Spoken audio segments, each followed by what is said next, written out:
I ease my car into the long driveway, headlights sweeping across the familiar white pillars that guard my parents' house. The place looks almost frozen in time. All glass, manicured hedges, and quiet arrogance. The kind of house that never changes, no matter how much you wish it would.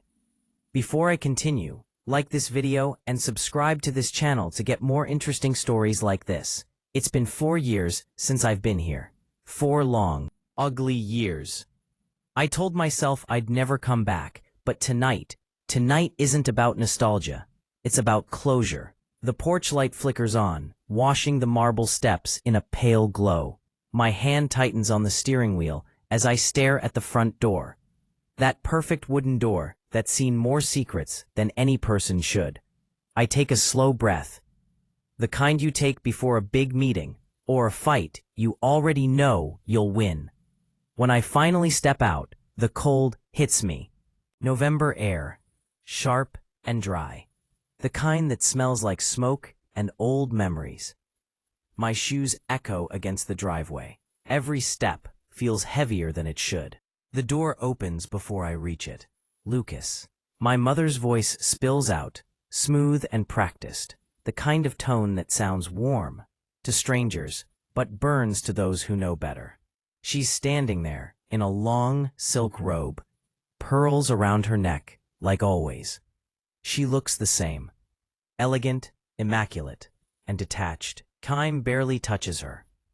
"Hey, Mom," I say, forcing a smile. "I'm not here for a fight. Not yet." She hugs me, quick and shallow. "You didn't say you were coming." "Didn't plan to," I reply, stepping past her into the house. The familiar smell of lemon polish and roses hits me instantly. Every corner of the foyer gleams like the place has been staged for an open house. The chandelier above still throws light across the marble floors. It's beautiful and empty in a way that beauty often is. The walls are lined with photographs, same as always, but the frames tell a quiet story. My younger brother Daniel in uniform, Daniel at Yale, Daniel shaking hands with the governor, Daniel on the cover of some business magazine. Not one photo of me. I pause in front of the wall. "You redecorated," I say. My mother glances at the photos, then away. "We just updated the family portraits." "Family," she repeats. I repeat softly, running my fingers along one of the frames. "Right." From deeper inside the house, I hear footsteps. Firm, confident. Then a voice I haven't heard in years. "Lucas, I'll be damned." Daniel walks in wearing a dark blue suit, no tie. Same careless charm he's always had. He looks every inch the golden boy, my opposite in every possible way. "Still dramatic as ever," I mutter. He laughs and claps a hand on my shoulder. "It's been too long, brother." "What's this, 4 years?" "5. 4, I say. "But who's counting?" "Apparently you are." He grins, but his eyes flicker, searching for my weakness. "So what brings you home?" Finally realized success is better when shared. I look him dead in the eye. "I came for Dad." Daniel's grin fades a little. He's in the study. Of course he is. Always the study. Always working, even after retirement. Chasing deals he doesn't need, guarding money he'll never spend. We make my way through the hallway, my mother's voice fading behind me. The study door is closed. I knock once, then turn the handle. He's there, seated behind his oak desk, glasses of scotch in his hand. The sight is both comforting and infuriating. He looks smaller than I remember, though the room still feels like his domain. "Lucas," he says without looking up. "You're late." "For what?" I ask. He finally meets my eyes. "The family dinner." I almost laugh. "Family dinner? You didn't even invite me." He sets the glass down. "I didn't think you'd come." "I wouldn't have," I say quietly, "if I didn't have something to settle." That makes him pause. Settle? I nod. The inheritance. The air tightens. A small shift, but I feel it. He leans back, slow and measured. That again. Yes, that again. My voice stays calm. When you split the estate, you gave Daniel everything tied to the company. And you left me with what was it? The experience of independence. He doesn't blink. You chose to leave. I chose to breathe, I shoot back. You made it impossible to stay. He says nothing, just studies me like a case file he's already decided on. I take a few steps closer. You know what's funny? I actually made it on my own.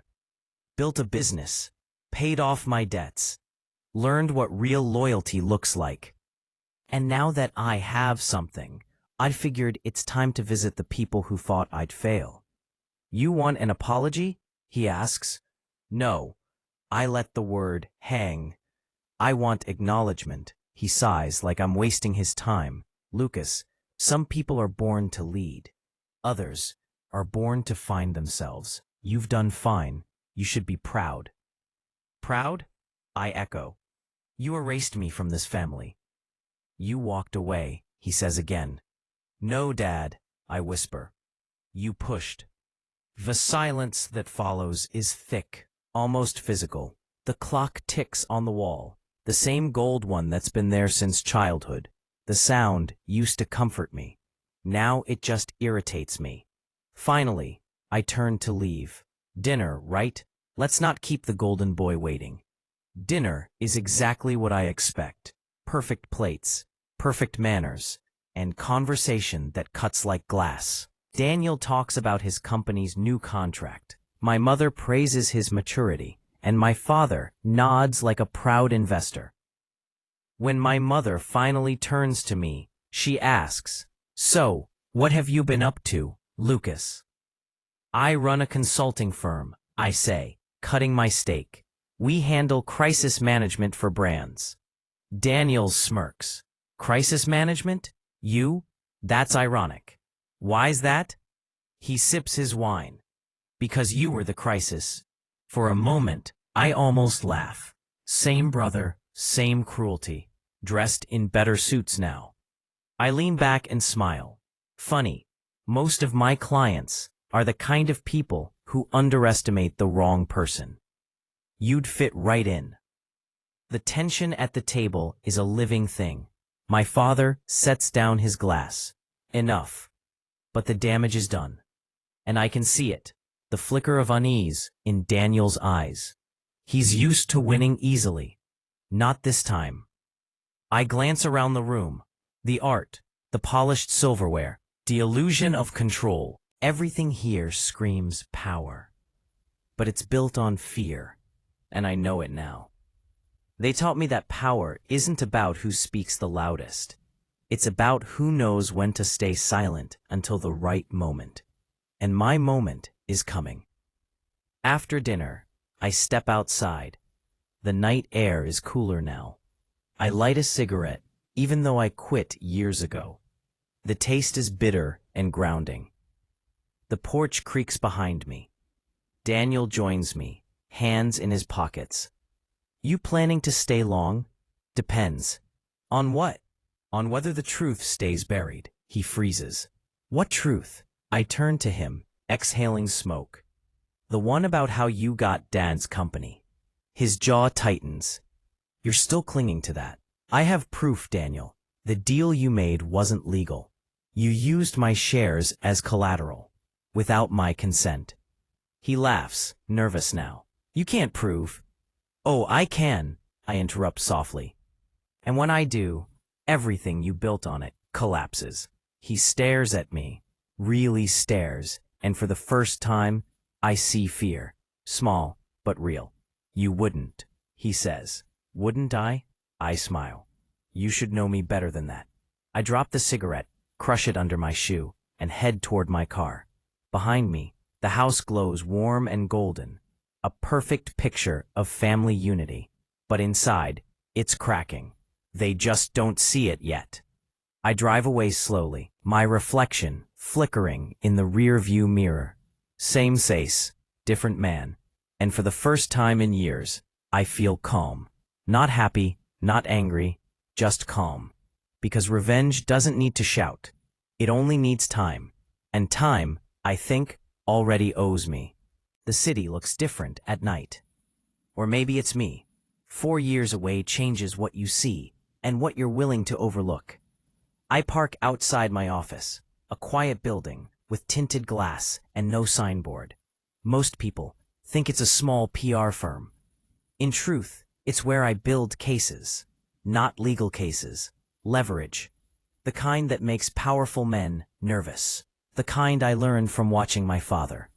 Inside, the only light comes from my desk lamp. Files are spread out, contracts, emails, bank statements. Every document tied to the transfer of the family company into Daniel's name. At the top of the pile is a copy of my old signature. Forged. Cleanly done, but forged all the same. I found it 2 months ago. Took a while to trace it back to Daniel's assistant. The same woman he later fired for incompetence. I tracked her down. She told me everything. Tonight I finish what I started. I open my laptop and pull up the recorded confession I took last week. Her voice trembles, but it's clear enough to ruin him. Mr. Daniel asked me to sign on Lucas's behalf. He said it was a formality. I didn't know it was illegal. That alone won't be enough, though. I need precision, timing, and most of all, restraint. I pick up my phone and call her. Angela, it's Lucas. A pause. Are you sure you want to go through with this? More sure than ever.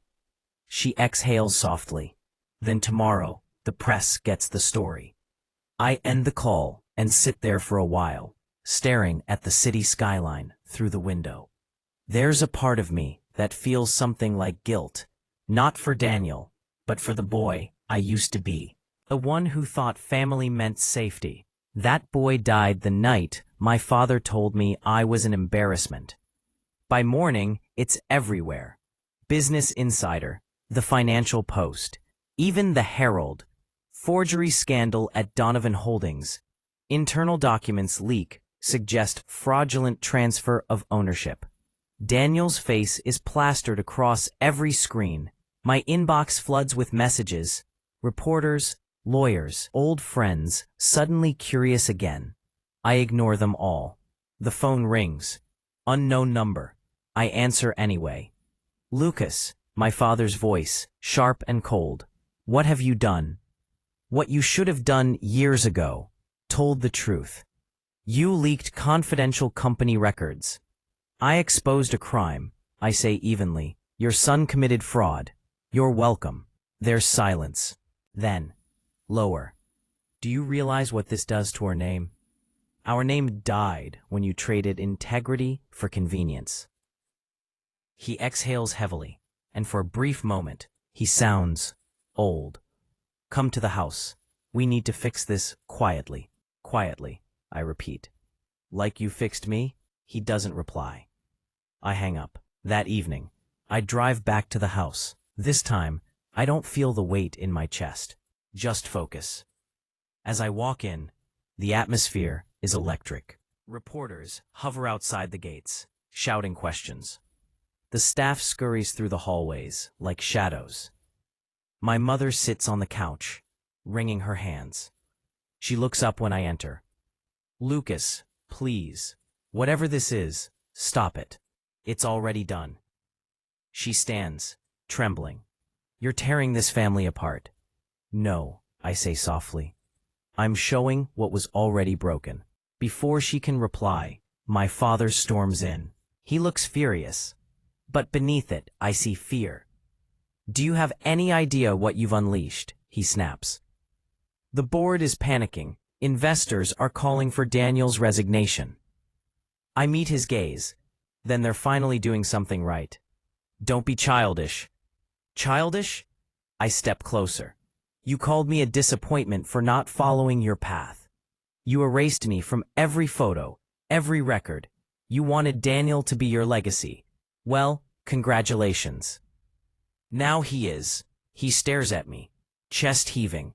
What do you want, Lucas? The question hits harder than I expect.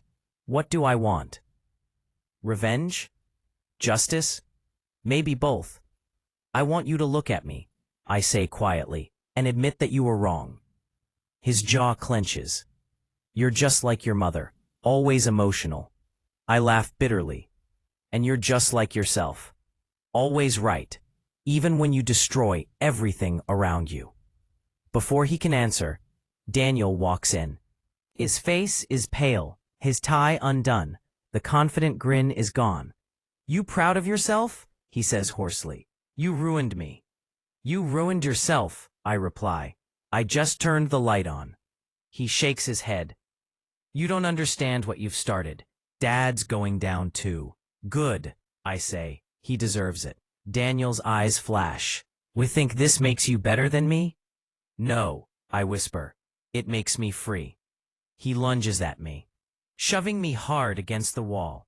My father shouts. My mother screams. For a moment, everything is chaos. Old rage, old hurt, all spilling out at once. I push him off, breathing hard. You always wanted to be the hero. Maybe this time, you'll learn what consequences look like. He stares at me, wild-eyed, then storms out. The door slams so hard the chandelier trembles. My mother turns to me, tears streaking her face. Was this worth it, Lucas? I look at her, tired. It was necessary. By the next day, the company suspends operations pending investigation. Daniel resigns. My father retreats into silence. And me? I move into a small apartment overlooking the river. Quiet, peaceful. For the first week, I feel nothing but exhaustion. Revenge gives no comfort, only space to breathe. One evening, as the sun sets over the water, my phone buzzes. It's an email from an unknown address. Subject, Truth Hurts. Message, you didn't just ruin Daniel, you ruined the family business. You'll regret this. No signature, no need. I know it's from one of the board members. The same kind of men who worship power and fear exposure. I close the message and delete it. Then I stare at the water for a long time. For the first time in years, I feel something that almost resembles peace. Not the soft kind, but the hard-earned kind that comes after chaos. Weeks pass. The press moves on. Daniel vanishes from public view. My father stops returning calls.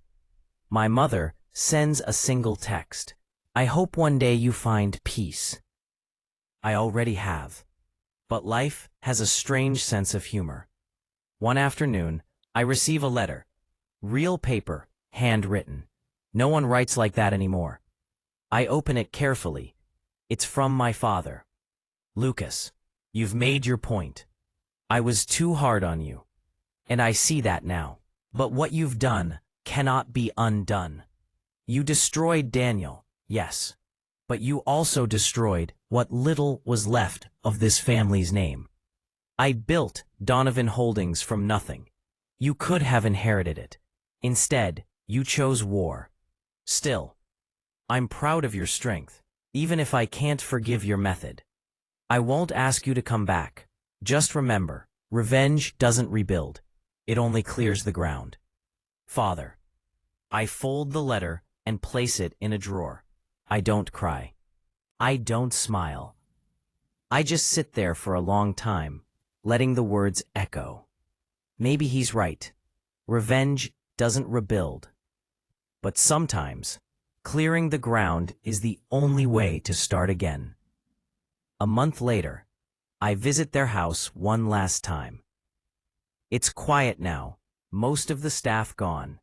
The windows shuttered. The air smells like dust and memory. I walk through the empty halls, past the wall of photographs. Only this time, I notice something different. One frame now holds a new photo. Me. I'm standing beside Daniel and my father at some charity event from years ago. It's not the best picture. My smile is awkward, my suit too big, but it's real. I stare at it for a long while. Then I reach up and straighten the frame. I guess that's something, I whisper. Before I leave, I step into my father's study. The same desk, the same clock ticking steadily. On the desk lies a small box. Inside is his watch, the one he used to wear every day, gold-rimmed with a leather strap. There's a note beneath it, for when time finally matters. I hold the watch for a moment, then slip it onto my wrist. It feels heavy, like it carries everything we never said. I take one last look at the room and walk out. That night, I stand by the river again, watching the lights ripple across the water. For years, I chased their approval. Then I chased revenge. Now I just want peace. I finally understand something my father once said, back when I was a teenager and didn't care enough to listen. Legacy isn't what you leave behind. It's what you outgrow. He was right, though not in the way he meant it, because I've outgrown them. The anger, the need to prove something, the illusion that I needed their name to matter. I built my own. And maybe one day, when someone asks about the Donovan family, they won't just remember the scandal or the downfall. Maybe they'll remember that one son broke the pattern. That one son refused to give up. That one son finally made peace with time.